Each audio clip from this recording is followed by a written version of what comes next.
बिस्मिल्लाहिर्रहमानिर्रहीम। अस्सलाम वालेकुम। आज हम फिज़िक्स का स्मार्ट कोर्स के हवाले से पहले यूनिट का आखिरी जो हिस्सा है उसके बारे में पढ़ेंगे। इसमें 4 मुख्तसर सवालात हैं, उनको हम स्टडी करेंगे। तो जो आज के लेक्चर का पहला क्वेश्चन है वो है जी, स्टॉपवॉच किस मकसद के लिए इस्तेमाल होता है?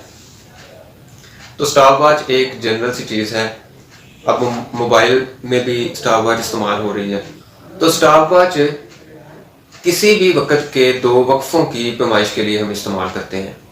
यानी हम जब 2 वक्फ़ों के दरमियान जब हमने वक़्त की पैमाइश करनी हो तो इस मकसद के लिए हम स्टॉपवॉच इस्तेमाल करते हैं।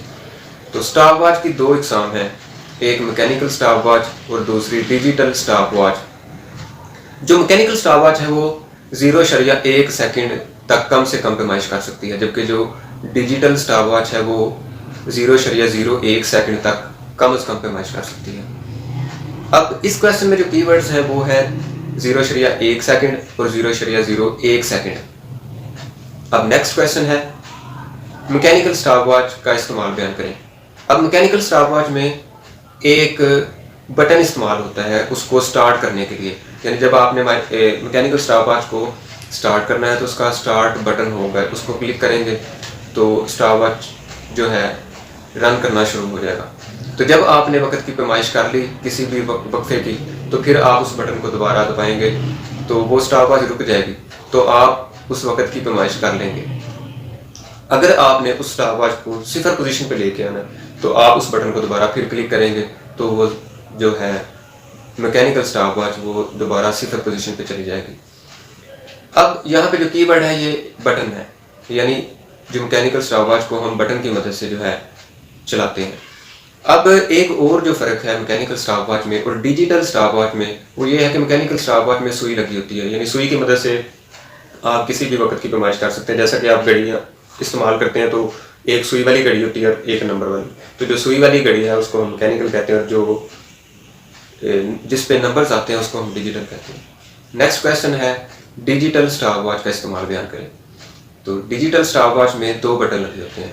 एक बटन जो है उसको स्टार्ट करने के लिए इस्तेमाल होता है और जब आप वक़्त की पैमाइश कर लेते हैं, जो आपने टाइम मालूम करना है, आप उसी बटन को दोबारा क्लिक करते हैं तो वो स्टॉपवॉच जो है रुक जाती है। अब जब आपने उसको रीसेट करना है तो रीसेट करने के लिए उसका एक अलग से बटन होता है, उसको दबाना पड़ता है। तो ये डिफरेंस है मैकेनिकल और डिजिटल स्टॉपवॉच में। अब जो लास्ट क्वेश्चन है वो है किसी पैमाइश में अहम हिस्सों से क्या मुराद है। तो हम कोई भी पैमाइश करते हैं तो उसमें मुख्तलिफ डिजिट्स हमारे पास आते हैं। मिसाल के तौर पर अगर किसी मेज़ की हम पैमाइश कर रहे हैं, हम 3 लोगों को कहते हैं कि आप इसकी पैमाइश करें। पहला उसकी पैमाइश करता है, वो कहता है जी इसकी पैमाइश है जी 5.1 यानी 5 फीट 1 इंच।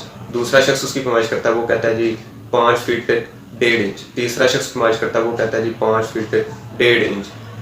तो अब ये डिफरेंस आ रहा है पैमाइश में। तो इस डिफरेंस में आप देख सकते हैं कि एक बात तो तय है कि उस टेबल की जो पैमाइश है वो 5 फीट है, क्योंकि तीनों जो लोग हैं उन्होंने पैमाइश की तो 3 फीट जो है इसमें तो तीनों में रिपीट हो रहा है। तो इसको हम कहते हैं जी दुरुस्त मालूम।